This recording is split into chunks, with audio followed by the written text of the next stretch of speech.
Dans le cadre de sa caravane nationale de transformation et réconciliation dans la justice et l'égalité et la diversité, le Parti Les Transformateurs a organisé ce 5 décembre à la place publique de Bebidja, dans la province du Logone oriental, son premier meeting. Accueilli par des chefs traditionnels du département de l'Ania, Succès Masra, président du Parti Les Transformateurs, et sa délégation se sont rendus à la place de l'indépendance de la ville de Bebidja, où une foule en liesse les attend depuis plusieurs heures. Cette constitution présentée là n'est pas la meilleure des constitutions, mais elle va nous permettre d'arriver au pouvoir si vous le décidez. Une fois que nous arrivons là, nous pourrons ensemble changer les choses, croit Succès Masra, ajoutant que le vote non pourrait occasionner la prolongation à nouveau de la transition. Les autorités nigériennes ont annoncé lundi dans une lettre adressée à la représentation de l'Union européenne à Niamey mettre fin à 2 missions de sécurité et de défense de l'UE dans le pays, selon un communiqué du ministère nigérien des Affaires étrangères et de la coopération. Le ministère a annoncé dans ce communiqué la dénonciation de l'accord passé avec l'UE relatif à la mission civile européenne UCAP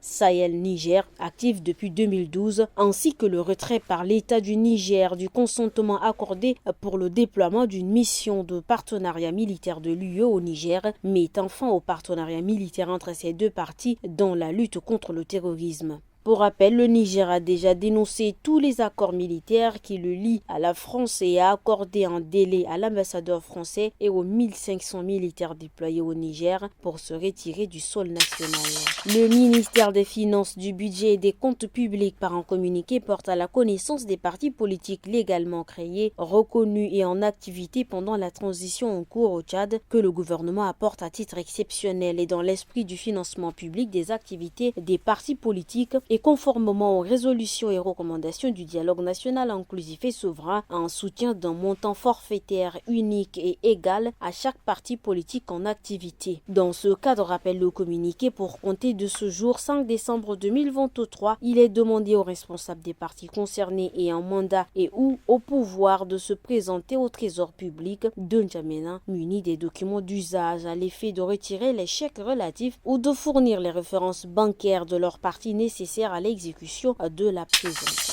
Dans le cadre de l'organisation du vote référendaire prochain, le gouverneur de la province du Kanem, le contrôleur général Issaka Hassan Diogoy, a lancé officiellement la distribution des cartes des électeurs inscrits sur les listes électorales ce mardi 5 décembre 2023 dans quelques bureaux de vote de la ville de Mao. Il est accompagné de ses proches collaborateurs. Pour le gouverneur, voter demeure un devoir citoyen à ne pas négliger. Pour ce faire, il invite les électeurs à sortir dans les bureaux de vote et retirer leur carte d'électeur. Il assure que tous les matériels nécessaires sont déployés dans les départements que compte la province du Kanem. Le secrétaire général du ministère de la Santé publique et de la Prévention, Dapsugui Daoussou, a lancé ce mardi à Dourbali, dans la province du Chariba-Guirmi, la campagne de vaccination contre la rougeole. Cette première phase touche 85 districts sanitaires de 12 provinces du pays. Les enfants âgés de 9 à 59 mois sont concernés par cette opération qui se poursuivra jusqu'au 11 décembre 2023.